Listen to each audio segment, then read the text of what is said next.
Fala pensando aqui novamente, quero comentar aqui um pouquinho sobre o Thomas Tuchel, né?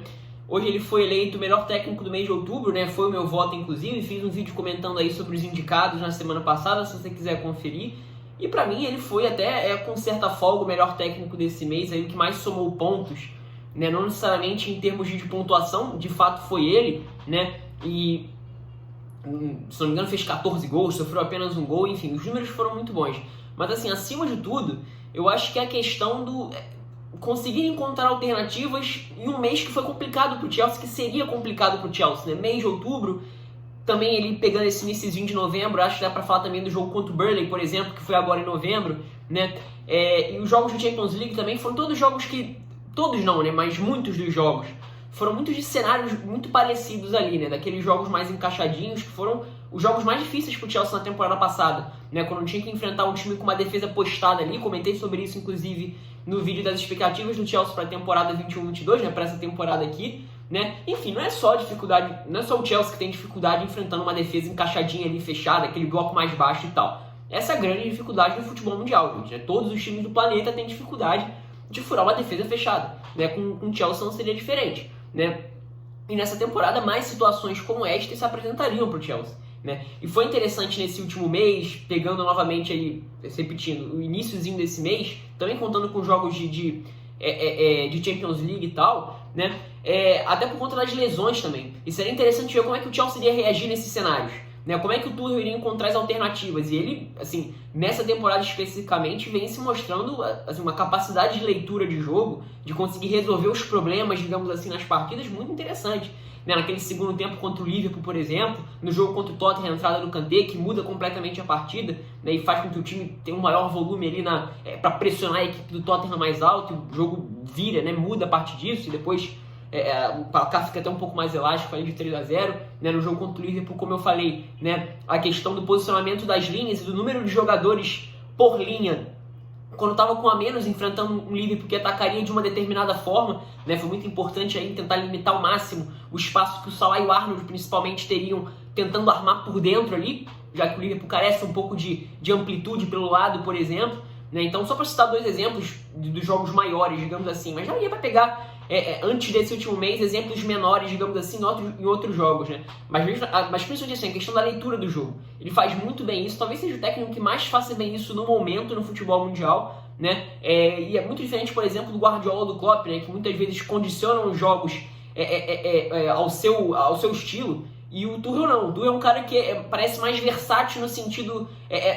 mais versátil durante o jogo. E esse último mês foi muito legal para mostrar isso, né? Até porque foi um mês de dificuldades, então o Mason Mount não teve disponível o mês inteiro. O Werner e o Lukaku se machucaram também na metade do mês, então perdeu dois dos seus principais homens de frente, digamos assim, ali os atacantes, digamos assim, né? E, enfim, seria necessário encontrar algumas alternativas, né? Mesmo jogadores que estavam meio descartados assim, meio que ressurgiram nesse último mês, né? O Barkley e o Loftus-Cheek, né? O Hudson-Odoi foi importantíssimo, né? Como ele talvez até hoje não tenha sido com a camisa do Chelsea, eu diria até, né? Em jogos seguidos ali seria importante, tal, jogos de Premier League, de Champions também, né? O Hudson-Odoi ainda, claro, né? Tem boas atuações pontuais ali em alguns jogos grandes até, mas uma sequência sendo titular do Chelsea não é muito comum, digamos assim, nessa curta carreira. Claro, ainda é jovem, mas de muito potencial do Hudson-Odoi. Eu quis dizer Hudson-Odoi, tá? Além do Loftus-Cheek e do Barkley, eu quis dizer o Hudson-Odoi. E também foi um jogador que fez um mês de outubro muito bom. Inclusive, eu acho que ele pra mim, foi um dos melhores jogadores do Chelsea no mês de outubro, tá? Pelo menos dos mais decisivos, né? Mas, assim, o curioso, e principalmente, né, culminou, digamos assim, com a volta, ou pelo menos a gente mais vezes vendo, né, os alas titulares do Chelsea, né, Reece James e Ben Chilwell. Mas mesmo em outros arranjos funcionou bem, né? Por exemplo, o Marcos Alonso e Azpilicueta, né? O Azpilicueta, por exemplo, naquele jogo contra o Brentford, né? Claro, eu vou falar um pouquinho melhor sobre isso um pouquinho mais pra frente no vídeo, mas eu acho que esse foi o principal ponto, né? O ponto-chave desse mês do Chelsea, né? A intensificação do trabalho dos alas com os meios, né? Essa troca. Então, olha, eles atacavam por dentro, olha, eles atacando por fora, né? Mas principalmente o Reece James sendo um jogador muito ativo na construção das jogadas, né, mais vezes por fora, mas também com qualidade por dentro, né? Ele tem muita capacidade de fazer isso. E principalmente o entendimento com os meias, como eu falei, né? Gerando essa dúvida na marcação, né? Fazendo essas dobradinhas, né? Muitas vezes abrindo espaço também para alguém que vem de trás ou para algum outro jogador que esteja ali no setor ofensivo, digamos assim, penetrar por ali. E o Havertz foi muito importante também nesse aspecto, né? Ele foi mais vezes, ele foi praticamente, a partir do momento da lesão do Lukaku e do Werner, o centroavante do Chelsea, né? O falso 9, digamos assim. Eu acho que o mês do Havertz foi muito bom, tá? Foi bem interessante, né? Evoluiu bastante no aspecto assim, importante de várias formas diferentes. Então a gente viu o Havertz próximo aí da seleção alemã, ele já tinha feito isso com o Thomas Tuchel, inclusive, né, jogando ali como centroavante mesmo, né, sendo esse conectador, né, e tal, e se a gente pega justamente nessa questão do movimento dos alas com os pontas, né, que muitas vezes geram esses espaços nas marcações, né, quando tem aqueles acompanhamentos individuais em muitos momentos, pro Havertz se infiltrar. Então o Havertz é um cara com muita liberdade quando joga dessa forma, né, para correr com a bola em muitos momentos. Por exemplo, no último jogo contra o Burnley, né, ele foi um pouco diferente, né, jogou com uma dupla de frente, ele e o Hudson-Odoi, mas ele teve muita liberdade para atacar pelo lado esquerdo, que era o lado que o Chilwell tava. Só que o Chilwell não atacou a linha de fundo. Se a gente pega ali boa parte do jogo, né, foi só mais no segundo tempo que ele faz isso, mas por 60 minutos ali mais ou menos, o Havertz que ocupava esse espaço que teoricamente era do Chilwell, que estava mais num período, uma faixa mais baixa do campo, né, iniciando as jogadas, mais sendo um armador de jogadas do que de fato um cara para atacar o corredor. O Havertz fez mais isso, né? E outra coisa, sendo um cara bastante importante também nos duelos contra os zagueiros, né, os duelos físicos, né? Até um inscrito aí do canal, interajo bastante com ele no Twitter, torcedor do Chelsea, Reinaldo Júnior, estava falando da questão física, né? O Havertz parece fisicamente mais forte, mas preparado para esses duelos de centroavante. E o jogo contra o Southampton, por exemplo, foi uma partidaça do Havertz nesse sentido, né? Ele foi um cara, assim, um duelo bastante chato pro Liam, que também fez uma boa partida, zagueiro do Southampton, inclusive, até tuitei sobre isso. Por isso que é importante que você siga o meu Twitter, né? O primeiro link da descrição do canal e também o link dos parceiros, Resenha Futebol, Fã da Premier League, Zona Mista e Premier League mais 18, também link de qualidade, né? E também foi um cara importante da transição, né? Num jogo onde o Chelsea novamente mostrou essa capacidade da versatilidade, né? Nos dois confrontos contra o Southampton, inclusive, e em momentos diferentes dos jogos, o Chelsea agiu diferente, né? Então, por exemplo, no jogo da Premier League contra o Southampton, né?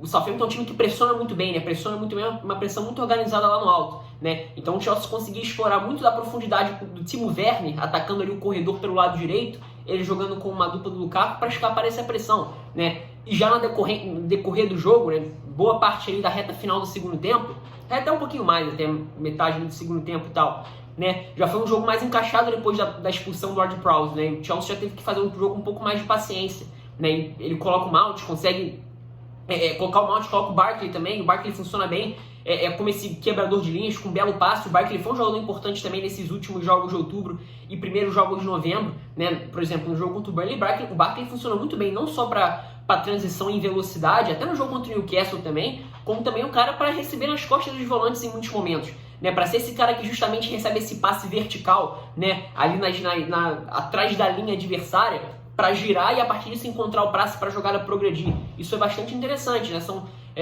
Mesmo por conta da capacidade física dele, em muitos momentos ele sustenta esses duelos, né, que muitas vezes acontecem nessas faixas do campo. Isso foi bastante interessante. O Loftus-Cheek também foi um ponto especial desse último mês do Chelsea. Tem até vídeo comentando sobre isso, mas foi utilizado de forma diferente, né? Quando o Southampton, como eu falei, no time da pressão, ele foi importante para, em muitos momentos, né, superar essa pressão no drible, na agilidade, no receber girando, né?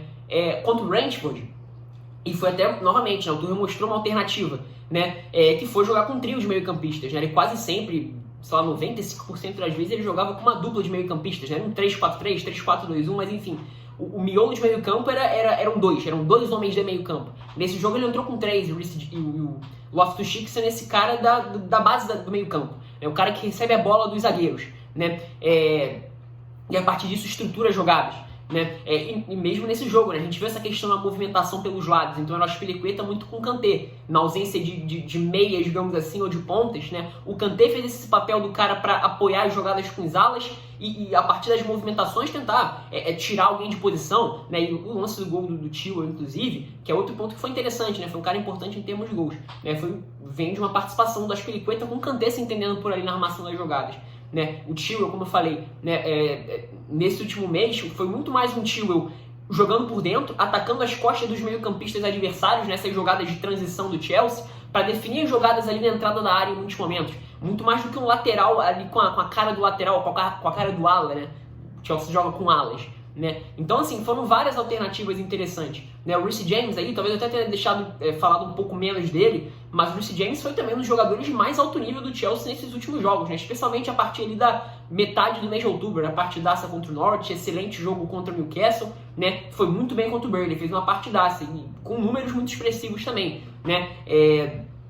Principalmente na questão dos cruzamentos, né? A evolução dele nessa temporada na questão dos cruzamentos é muito grande. E ele se a gente pensa na questão da alternativa do ala trabalhar por dentro, o Reece James é o cara para isso, né? Ele tem muita facilidade, tranquilidade, naturalidade, cintura, né?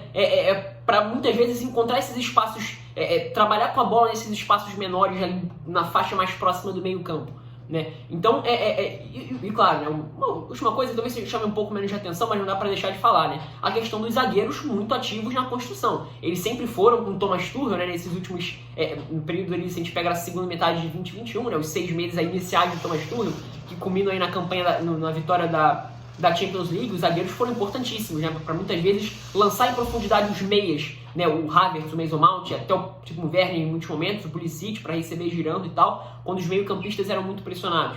Mas nesses cenários onde eles são mais exigidos em faixas mais altas, é bastante interessante. Eles conseguem muitas vezes dar esses passes de progressão, esse passe que muitas vezes é uma pré-assistência, né, o passe que arma uma jogada que vai ser concluída depois de ser dada uma assistência, digamos assim. O Christensen fazendo muito bem isso, né, o Rudiger também, né, o Thiago Silva, que já teve muito bom passe, né, o próprio Chalobah, que é até um cara que pode jogar no meio campo, né?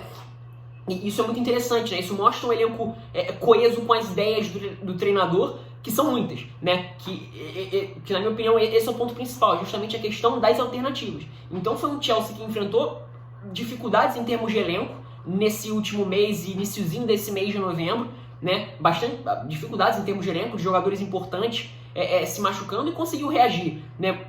Muitas vezes encontrando soluções dentro dos jogos, alternativas, variações.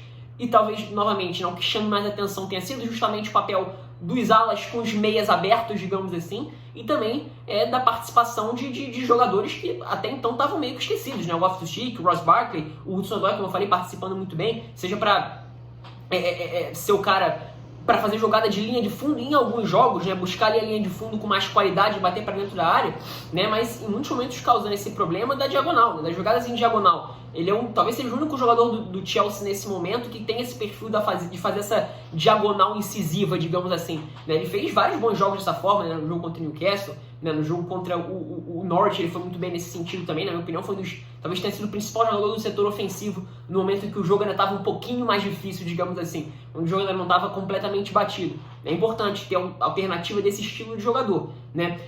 Então, assim, foi um mês muito positivo para o Chelsea, acho que acima de tudo para o Thomas Tuchel, né? Na questão do amadurecimento e mostrar do que ele é capaz em termos de encontrar alternativas, variações em cenários adversos, e aquela questão também que ele fez logo quando chegou, que é ressuscitar alguns jogadores, né? Como eu falei, o Loftus-Cheek, Barkley e o Hudson-Odoi jogando, sendo importantíssimos nesse último mês e iniciozinho do mês de novembro, né? Então foi muito legal, foi bem interessante, né? O nível que o Chelsea atingiu nesse último mês eu achei bem interessante.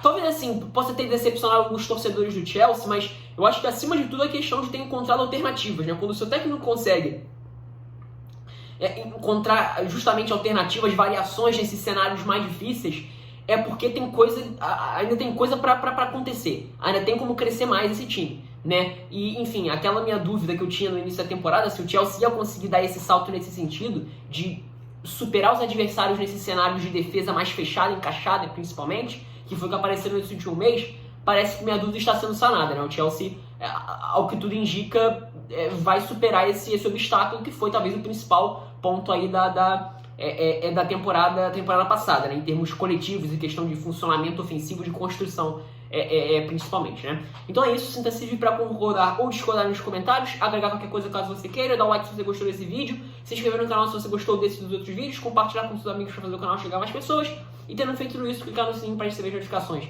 quando eu postar vídeos ou fizer lives. É isso, espero que tenham gostado.